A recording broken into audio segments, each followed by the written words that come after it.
पहला वीडियो डाला, बहुत अच्छा परफॉर्मेंस मिला।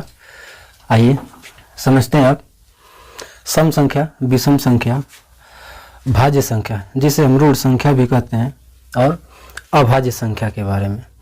इससे छोटे छोटे प्रश्न आते हैं, लेकिन बहुत अच्छे प्रश्न आते हैं। सम संख्या जैसे आप जानते होंगे 2, 4, 6, 8, जो 2 से कट जाए। बड़ी संख्या में हम क्या देखेंगे कि जिनका इकाई अंक अगर 2 से विभाजित है तो वो संख्या क्या रहेगी? सम संख्या रहेगी। ठीक है। विषम संख्या, विषम संख्या में आपका जो 2 से न कटे, 1, 3, 5, 7, ये सब आपकी क्या है? विषम संख्या। अब हम समझते हैं भाज्य या रूढ़ संख्या। तो भाज्य संख्या वे संख्याएं होती हैं जो किसी अन्य संख्या से, अपने खुद को छोड़ करके किसी अन्य संख्या से भी विभाजित हो जाएं, उन्हें हम कहते हैं भाज्य संख्या या रूढ़ संख्या। अब जैसे कहेंगे कि क्या 2 भाज्य संख्या है? तो नहीं, 2 भाज्य संख्या नहीं है। 3 तो 3 भी नहीं है। 4 तो 4 भाज्य संख्या है। भाज्य संख्या का रूल क्या होता है कि इनका जो फैक्टर है, गुणनखंड, 2 से अधिक होना चाहिए। 2 से अधिक जिनका फैक्टर रहेगा, गुणनखंड जिनका 2 से अधिक रहेगा, उन्हें हम भाज्य संख्या कहते हैं। तो आप देखेंगे 4 का जो फैक्टर होगा 1, 2 और 4, ये होगा 4 का फैक्टर। अगर आप निकालें तो 4 एकम 4, फिर 2 दूना के 4, और फिर 1 चौके 4। तो 2 से अधिक इसके फैक्टर हो रहे हैं, तो 4 क्या है? सम संख्या है। 4 आपकी भाज्य संख्या है। 4 हो जाएगा, 6 होगा, 8 होगा, 9 भी हो जाएगा, 10। तो 1, 2, 3 इनको छोड़ करके इसके आगे के जिनका 2 से अधिक फैक्टर होगा वो संख्याएं भाज्य संख्याएं कहलाएंगी। अभाज्य संख्या, तो अभाज्य संख्या में जिनका केवल और केवल 2 फैक्टर हो, एक पहला 1 हो और दूसरा स्वयं वही संख्या हो। जैसे 2 का फैक्टर निकालेंगे तो 1 गुणे 2। आप 3 का निकालेंगे तो 1 गुणे 3। 4 का निकालेंगे तो 2 दूना के 4 और 1 भी आ जाएगा। तो ये आपका प्राइम नंबर में नहीं आएगा। इसमें आपका 5 आ जाएगा, 7 आएगा, उसके बाद 11, 13, 17, 19, 23, इस तरह से आपके आते जाएंगे। तो जिनका 2 फैक्टर होता है उन्हें हम अभाज्य संख्या कहते हैं, और जिनका 2 से अधिक फैक्टर होता है उन्हें हम भाज्य संख्या कहते हैं। तो अभाज्य और भाज्य में ये विशेष आपको ध्यान देना है। आगे हम आपको बताएंगे कि किसी भी संख्या को कैसे पता करेंगे कि ये भाज्य है या अभाज्य है। ठीक है। अभाज्य संख्या निकालने का हम रूल भी बताएंगे, उसमें आपको कैसे जांच किया जाएगा कि कोई भी संख्या अभाज्य है या नहीं। तो उसका 6n + -1 ये रूल होता है, लेकिन इसमें भी कुछ शर्तें होती हैं, तो आगे हम आपको बताएंगे। आइए अब कुछ प्रश्न समझते हैं प्राकृतिक संख्या, पूर्ण संख्या और पूर्णांक पर। एक सवाल है, आपको स्क्रीन पर ऊपर दिखाई देगा। -5 से बड़ी और +5 से छोटी सभी प्राकृतिक संख्याओं का गुणनफल कितना होगा? तो आपको विकल्प में है -14,400, 0, 24 और 576। तो देखिए हमसे क्या कह रहा है कि -5 से बड़ी और +5 से छोटी प्राकृतिक संख्या लेना है। तो कल हम आपको बताए थे कि प्राकृतिक संख्या जो होती है वो 1 से शामिल होती है। तो 1, 2, 3 और 4, हम इसमें 5 को नहीं कहेंगे, नहीं जोड़ेंगे, क्योंकि 5 से 5 और -5 के बीच चाहिए। तो 4 3 12 दूना के 24 से कम 24, विकल्प नंबर आपका सी हो जाएगा। दूसरा देखिए, वह सबसे बड़ी प्राकृतिक संख्या जो किन्हीं भी लगातार आने वाली 4 संख्याओं के गुणनफल को सदैव पूर्णतया विभाजित करती है। तो 4 लगातार आने वाली संख्या को कौन विभाजित करेगा। आप इसी को देख लीजिए, ये 4 लगातार हम प्राकृतिक संख्या लिखे हैं, तो इनका गुणा किए तो कितना 24। अब आगे का हम जो भी संख्या लेंगे लगातार, अगर कोई भी 4 लेते हैं तो 24 से कटेगा नहीं, तो जांच के लिए आप देख लीजिए, कहीं से भी आप उठा लीजिए। 10, 11, 12 और 13, ये 12 और इसमें से 2 निकल जाएगा, 12 दूना के 24, 24 से ये कट जाएगा। कोई भी आप ले लीजिए, 4, 5, 6, 7, ये 4 क्रमागत है प्राकृतिक संख्या, तो 6 चौको 24, ये भी 24 से कट जाएगा। ठीक है, तो 1 से हम ले करके और 4 गुणा कर दें, जो आएगा वही आपके कटेंगे।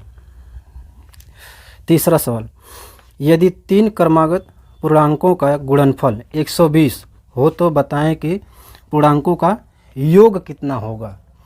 यहाँ कह रहा है कि 3 क्रमागत पूर्णांकों का योगफल 120 है। आप 120 का क्या करिए, फैक्टर कर दीजिए। 120 का आप फैक्टर करेंगे तो 60, 30, 15 और 1। यहाँ से देखिए, आप यहाँ से ले सकते हैं 2 दूना के 4, आप इसको ले लीजिए 5 और ये 3 दूना के 6। अब गुणा करेंगे तो 120 आएगा, और ये क्रमागत भी हो गई 4, 5 और 6, तो 6, 4, 10 और 5, 15, तो उनका योगफल कितना आएगा 15। विकल्प नंबर आपका डी है। चौथा सवाल, यदि x एक प्राकृतिक संख्या है तो x, x+1, x+2 हमेशा किससे विभाजित हो सकती है। आपको दिया है x, x+1, x+2। कुछ नहीं करना है, ऐसे सवालों में आप x के स्थान पर 1 रख दीजिए। 1, 1+1, 1+2, तो 2, 1, 3 और ये 2, 3 दूना के 6। यानी कि आप यहाँ पर कुछ भी रखेंगे वो संख्या हमेशा 6 से विभाजित हो जाएगी, तो इसका विकल्प नंबर हो जाएगा आपका सी।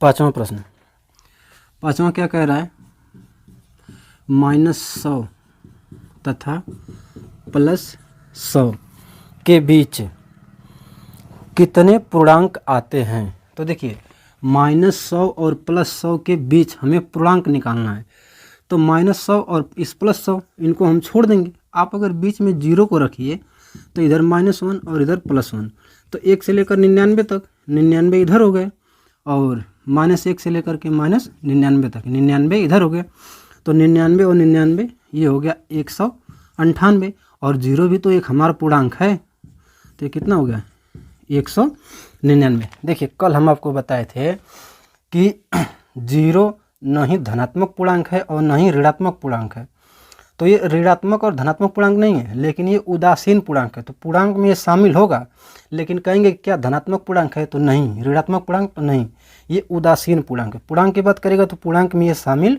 होगा, इंटीजर है, इसलिए ये कितना 199, आपका विकल्प नंबर बी हो जाएगा।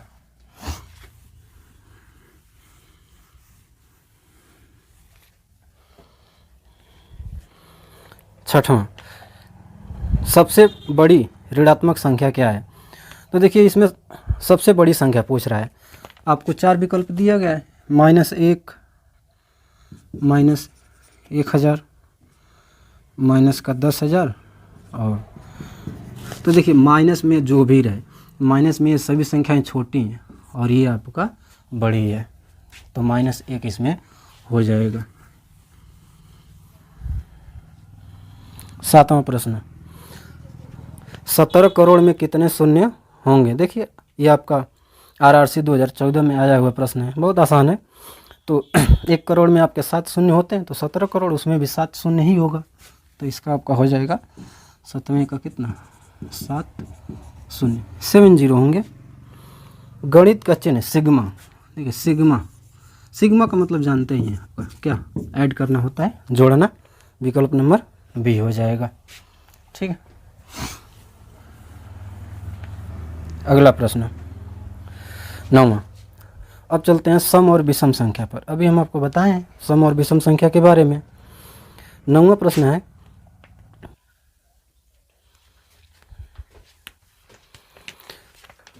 सम और विषम संख्या पर अब समझते हैं। 9वां प्रश्न, यदि a तथा b धनात्मक पूर्णांक हों और a के पावर b प्लस b के पावर a बराबर दिया है 47 तो a तथा b निम्न में से किस कोटि के अंक होंगे।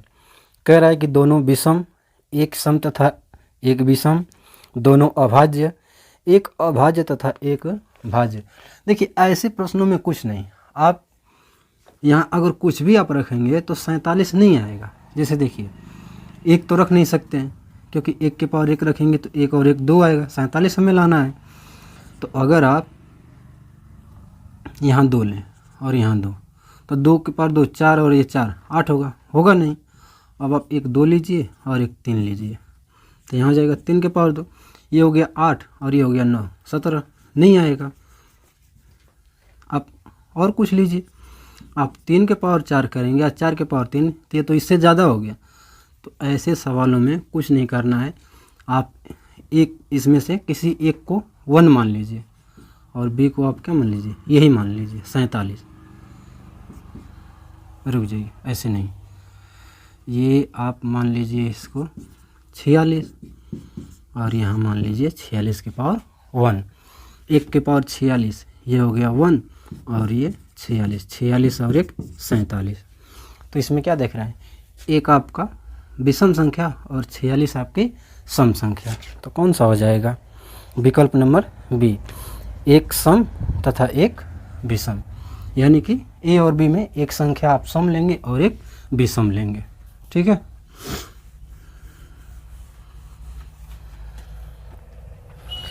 दसवां प्रश्न दिया है कि प्रथम विषम संख्या 1 है। देखिए ये सवाल अच्छा है, आपका है आरआरबी 2001 में कि प्रथम विषम संख्या 1 है। सेकंड वाली जो विषम संख्या आप जानते ही हैं कि 3 होती है, 1 के बाद 3, 3 के बाद आपका 5 आता है, थर्ड वाली आपकी क्या है 5 है। तो कह रहा है कि दुसमी कौन सी होगी, दुसमी जो आपकी विषम संख्या होगी वो कौन सी होगी, 399, 599, 357 और 421। आप यहाँ देखिए ये पहली विषम संख्या है तो आप इसमें पहली है तो 1 इसमें 2 से गुणा कर दीजिए, पहली है इसमें 1 आप क्या करिए माइनस कर दीजिए, कितना आया 1 आया। इसको देखेंगे ये दूसरी है तो 2 और 2 से गुणा करके 1 माइनस कर दीजिए, 3 आया। ये तीसरी है तो 3 में 2 से गुणा करके 1 माइनस कर दीजिए, 5 आया। तो ऐसे ही अब हम रूल जान गए, 200 चाहिए तो 200 गुणे 2 माइनस 1 2 400 और माइनस 1 399। कौन सा होगा, विकल्प नंबर ए होगा।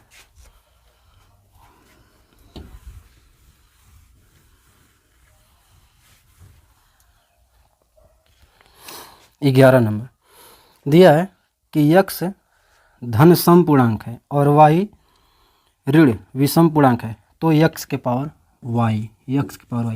देखिए यहाँ कह रहा है कि ये सम है और इसको कह रहा है कि ये विषम है।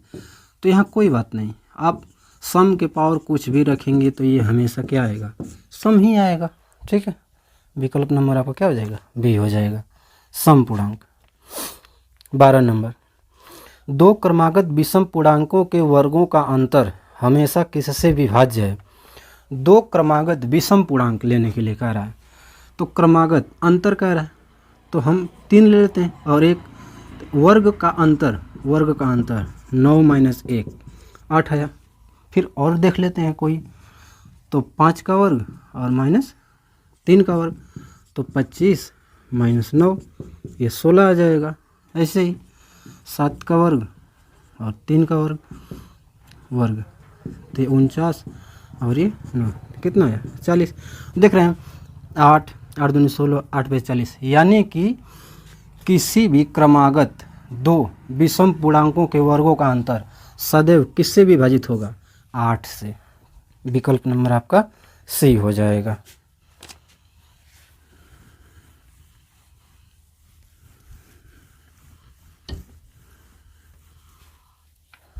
अगला प्रश्न, प्रश्न नंबर 13, निम्न में से कौन सी एक विषम भाज्य संख्या है?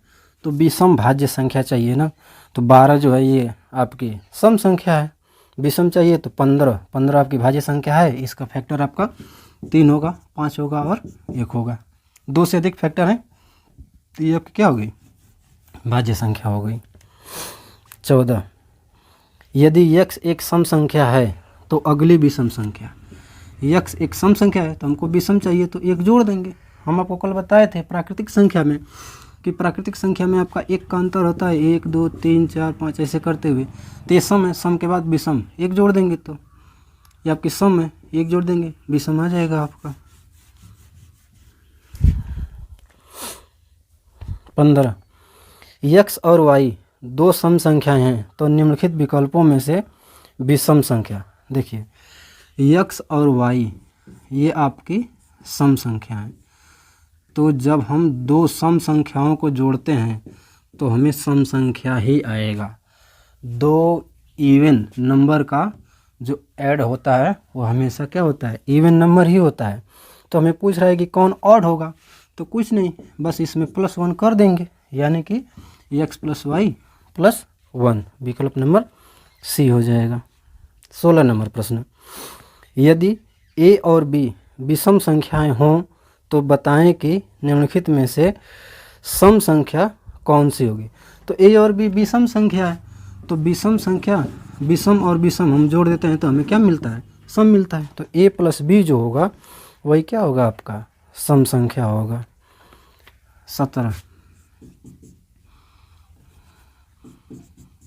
17 नंबर देखिए, यदि n सम हो तो 6 के पावर n - 1 किससे विभाज्य होगा। यहाँ कह रहा है कि n जो है वो सम है, आप यहाँ सम रख दीजिए, 2 रख दीजिए, तो 6 × 36 - 1 37 आया।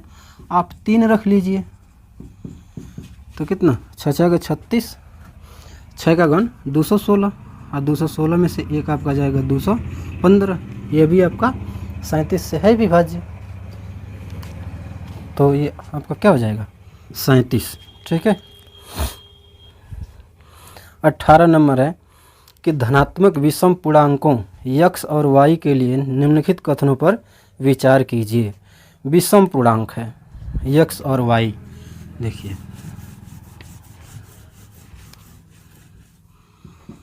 x और y को कह रहा है कि ये कैसे पूर्णांक हैं, विषम पूर्णांक है।